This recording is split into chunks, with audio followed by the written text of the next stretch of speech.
Doctor हिकमत अली के साथ नशिस्त। मेन ऑर्गन यानी कि हार्ट हमारी पूरी बॉडी में ब्लड सप्लाई करता है और हमारी बॉडी की फंक्शनिंग में बहुत अहमियत का हामिल है। मसल से बना हुआ ये ऑर्गन यानी कि हार्ट बहुत सी कोरोनरी आर्टरीज पर मुश्तमिल होता है। कोरोनरी आर्टरीज उन आर्टरीज को कहते हैं जो हमारे हार्ट के मसल्स को ब्लड सप्लाई करती हैं। अगर किसी भी वजह से सर्जन परफॉर्म कर सकते हैं। इस सर्जरी के दौरान सर्जन पेशेंट की चेस्ट को ओपन करते हैं और हार्ट के उस हिस्से को तलाश करते हैं जिसकी वर्किंग में मसला आ रहा हो। इस हार्ट फेल से क्या मुराद है? हार्ट फेल से मुराद ये है कि हार्ट की वो कैपेसिटी, मसल्स की वो कैपेसिटी नहीं रही कि वो ब्लड को पहन के बॉडी ऑर्गन्स तक पहुंचाए लगे। हार्ट का मतलब हार्ट की कैपेसिटी कम होने को हार्ट फेल कहते हैं। अपनी जो मसल्स की कैपेसिटी है, इंट्रिंसिक कैपेसिटी है कि to pump blood to reach to all parts of the body, इसको कहते हैं हार्ट फेल। और वो हार्ट पंप खराब क्यों हुआ? पीछे क्या था? हार्ट अटैक हुआ। हार्ट अटैक होता है उनकी वजह से क्या होता है? Heart attack is the cause of heart failure. अच्छा, काज। अब एंजाइना और हार्ट अटैक में क्या फ़र्क है? एंजाइना पेन है। एंजाइना हार्ट अटैक ये होता है कि एंजाइना ये होता है कि आपके पास एक मरीज के दिल के रगों में जो है ना वो प्लाक पड़ा हुआ है, चर्बी कोलेस्ट्रॉल का प्लाक पड़ा हुआ है और दिल की रगें 70-80% तक बंद है। जैसे थोड़ी सी वो अपनी रूटीन से हार्ट का एक्सर्शन करता है, उसको चेस्ट पेन होता है, फिर वो रेस्ट करता है तो चेस्ट पेन कम होता है। ये डिमांड सप्लाई का मामला होता है। ठीक है, इसको एंजाइना कहते हैं। हार्ट अटैक ये है कि आप बैठे बैठे एकदम जो दिल की रग है जो 70% बंद थी, एकदम से जो है ना उसमें शुरू हुई, दिल की रग बंद हो गई, रप्चर हुआ और एकदम रग बंद हो गई। और एकदम जो क्योंकि एंजाइना में क्या था 30% तक या 20% तक आपकी रग खुली हुई थी तो खून जा रहा था। अब हार्ट अटैक क्या होता है? फौरन जो खून का बहाव है आगे और वहाँ तक बंद हो जाए, आउट ऑफ सडन बंद हुआ। इस तरह से तो ये होंगे माइल्ड फॉर्म है एंजाइना, वो ज्यादा सीवियर फॉर्म है हार्ट अटैक। एंजाइना हमेशा चलने फिरने में होता है, हार्ट अटैक रेस्टिंग में होता है। रेस्टिंग में अगर बंदा कह रहे मैं जैसे उठा था सुबह, रात को सो रहा था, एकदम दर्द उठा, ठीक है, पसीने आए, उल्टी आई, घबराहट हुई, सांस फूले, ये हार्ट अटैक। हार्ट अटैक का मरीज कभी नहीं कहेगा कि मैं ये भी होता है कि वो चल रहा था तो चलते चलते एक्सरसाइज के दौरान भी हार्ट अटैक होते हैं, ऐसा नहीं होता। लेकिन ये कि हार्ट अटैक में क्या होता है? सडन ऑनसेट, एकदम से सीवियर चेस्ट पेन। लेकिन हम ये कह सकते हैं कि हार्ट अटैक जो है उसमें सीवियर ब्लॉकेज है, एंजाइना में पार्शियल ब्लॉकेज है। यस, हार्ट अटैक में 99% भी हो सकता है, 90% भी हो सकता है। 100% जो होता है हार्ट अटैक में एंजाइना में कम होता है। और एंजाइना जो है ना वो चलने में होता है, एक्सर्शन में होता है। हार्ट अटैक रेस्टिंग में होता है। आप बोलिए। जहाँ तक मैं समझा हूँ डॉक्टर साहब ये बताएं कि डायबिटीज़ के बारे में हमने पिछले हफ्ते बात की थी कि डायबिटीज़ के रीजंस क्या हैं, डायबिटीज़ क्यों होती है। अब ये बताएं कि डायबिटीज़ एक बार पेशेंट को हो जाती है तो उसके बाद क्या कॉम्प्लिकेशंस होती हैं, मसाइल क्या आते हैं एक मरीज़ की ज़िंदगी में? ठीक है, डायबिटीज़ से बहुत से मसाइल आ सकते हैं मरीज़ों को। डायबिटीज़ की जो कॉम्प्लिकेशन है उसको हम दो बड़े ग्रुप में तकसीम करते हैं। एक को मेडिकल में हम नाम देते हैं माइक्रोवास्कुलर कॉम्प्लिकेशन, यानी जो जिस्म के अंदर छोटी रगें होती है उनकी कॉम्प्लिकेशन होती है। एक हम कहते हैं मैक्रोवास्कुलर कॉम्प्लिकेशन, जिसको हम कहते हैं जिस्म की जो बड़ी रगें होती है उनकी कॉम्प्लिकेशन। अगर हम तकसीम करें तो दो हो जाएंगे।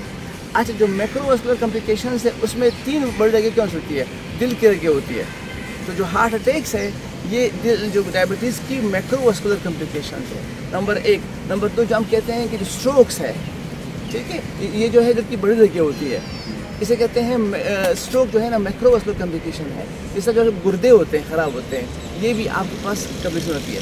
इसके अलावा जो छोटी रगें होती है, जैसे हमारी बॉडी के अंदर न्यूरॉन्स होते हैं वो भी डैमेज होते हैं, इसे कहते हैं डायबिटिक न्यूरोपैथी। आंखों के अंदर जो खराबी होती है, नज़र ख़राब होती है, उसे कहते हैं डायबिटिक रेटिनोपैथी।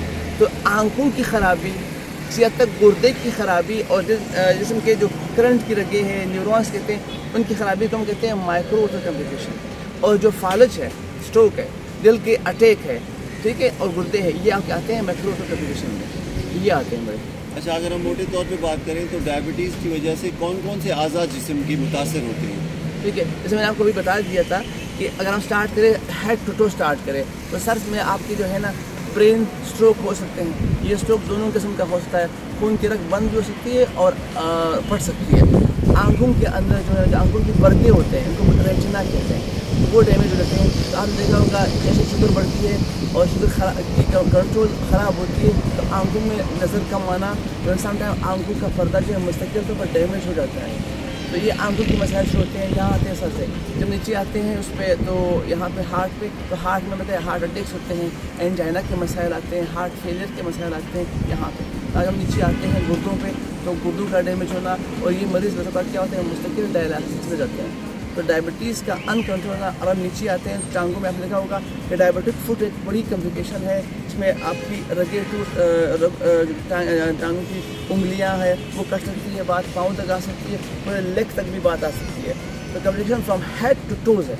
अच्छा, सारी चीज़ें आप बता गए, लेकिन एक बड़ा मेजर सवाल लोग करते हैं कि सेक्स लाइफ भी मुतासर होती है डायबिटीज़ की वजह से, इसमें कितनी सदाकत है? नहीं, इसमें कोई शक नहीं है। ये भी क्योंकि इसका ताल्लुक जो है ना भी आपके रगों से होता है, ठीक है। और बेसिकली अगर मैं एक जुमला कहूँ ना तो diabetes is a disease of the vessel, रगों की बीमारी है। हम बात कर रहे थे ना कि फालज होता है, तो फालज में क्या दिमाग की जो रगे हैं वो डैमेज होती है, हम कहते हैं हार्ट अटैक, तो रगे होते हैं। तो यहाँ पे भी बॉडी में जहाँ जहाँ वेसल जाती है, और वेसल बॉडी में तमाम जगह जाती है। अगर मैं कहूँ तो ये पूरी बॉडी की बीमारी है। Mother of all disease is diabetes. अब जब इतनी बड़ी बीमारी है तो तरीका क्या हो सकता है कि एक बार किसी इंसान को डायबिटीज़ हो जाए तो इसके फिर नुकसानदेह असरात को किस हद तक कम किया जा सकता है और कैसे? बिल्कुल, इसमें सबसे बड़ा यही है कि आप ये करें कि इनकी कंट्रोल बहुत ज़रूरी है। 3 लेयर होती है, अंदर की लेयर को हम कहते हैं इंटिमा, ठीक है, या एंडोथेलियम कहते हैं। अच्छा, अब बीच वाली है मीडिया बाहर एक्सटर्ना है। जो इंटिमा होती है बहुत स्मूथ होती है, तो इवन एट बर्थ यहाँ पे प्लाक बनना शुरू हो जाता है इंटिमा पे। यस, ठीक है, द प्रोसेस स्टार्ट्स।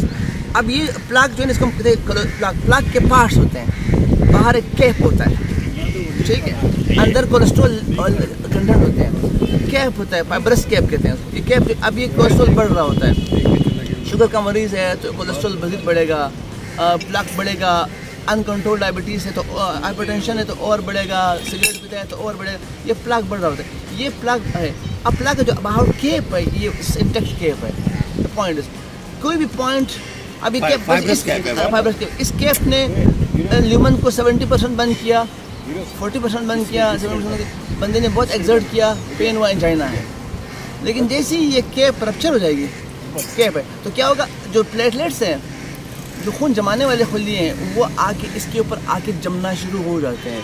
तो वो प्लेटलेट की वजह से उसके बाद फाइब्रिन एक और पार्ट से तो वो क्लॉट बनते हैं। तो 70% या 40% उसने बंद किया था, 30% उसके बाद जो प्लेटलेट का क्लॉट बन गया, कोआगुलेशन हो गई और क्लॉट बन गया। तो ये है हार्ट अटैक। अब यहाँ से क्या हुआ, आगे खून का जाना बंद हुआ।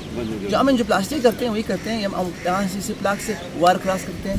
पहले मरले में यहाँ पे अगर बहुत क्लॉट होता है ना, तो हम हमारे एक सिस्टम होती है, हम एक डिवाइस ले जाते हैं, उसको हम कहते हैं एक्सपोर्ट। उसमें क्या होता है कि उस एक्सपोर्ट के ज़रिए हम जो क्लॉट है उसको सक करते हैं, ठीक है। एक्सपोर्ट जाता है वो शील्ड के थ्रू ही जाता है, वो वायर के थ्रू जाता है, वायर के ऊपर हम करते हैं। जैसे अदालत केसेस लिए तो वो थोड़ा क्लॉट आएगा तो आगे खून का बहना शुरू हो जाएगा। फिर क्योंकि प्लाक बना हुआ है तो हम क्या करते हैं, जो हम स्टंट चाहते हैं, तो स्टंट जो है ना वो हम कहते हैं कि जो डैमेज है, यहाँ प्लाक बना हुआ है, उससे शुरू में और उसके आखिर में एल्दी जोन ढूंढ लेते हैं कि यहाँ एल्दी एरियाज है, तो वहाँ पे स्टंट कर लेते हैं ताकि वो जो प्लाक है एल्दी जोन में होगा। वो अब इससे मिल गया ना। तो ये है कि हमारे पास इंसुलिन होती है, हमारे पास शुगर होती है। मामला क्या होता है कि सेल जो है ना उसको कहते हैं इंसुलिन रेजिस्टेंस, का नाम ये है इंसुलिन रेजिस्टेंस। कि सेल लेवल पे जो है ना वो इंसुलिन तो बाहर खड़ा है, ग्लूकोज साथ में है, लेकिन वो सेल जो है ना वो उनको अलाउ नहीं कर रहा कि वो इंसुलिन ग्लूकोज को अंदर फेंके, कन्वर्ट करे। इसकी वजह क्या होती है, अब ये सेल के ऊपर ना मैं बताऊँ, सेल के ऊपर जो रिसेप्टर होते हैं खास, वो बने होते हैं प्रोटीन से। उसके ऊपर जब खास उसके मैकेनिज्म ये बताया गया है कि प्रोटीन के ऊपर अगर लिपिड्स की मिकदार बढ़ जाए, ये उस पर अगर लिपिड भी अटैच हो जाए, तो बेसिकली रिसेप्टर चेंज हो गया। नेचुरल क्या था, प्रोटीन था, अब लाइपोप्रोटीन बन गया, लिपिड प्रोटीन बन गया। तो वो लिपिड की वजह से वो रिस्पॉन्ड नहीं कर रहा। इसीलिए जो लोग वजन कम करते हैं, अगर आप लिपिड का पोर्शन अपने काट दो, वापस प्रोटीन आ गए तो प्रोटीन रिस्पॉन्ड करेंगे। इसीलिए जो टाइप 2 डायबिटीज़ है उसमें एक्सरसाइज का बहुत ही बड़ा रोल है। एक्सरसाइज और वेट लॉस, आप वेट लॉस करें, आप इंसुलिन रिसेप्टर से लिपिड निकालें, प्रोटीन करने दें। वीडियो को लाइक करें, सब्सक्राइब करें, शेयर करें। शुक्रिया।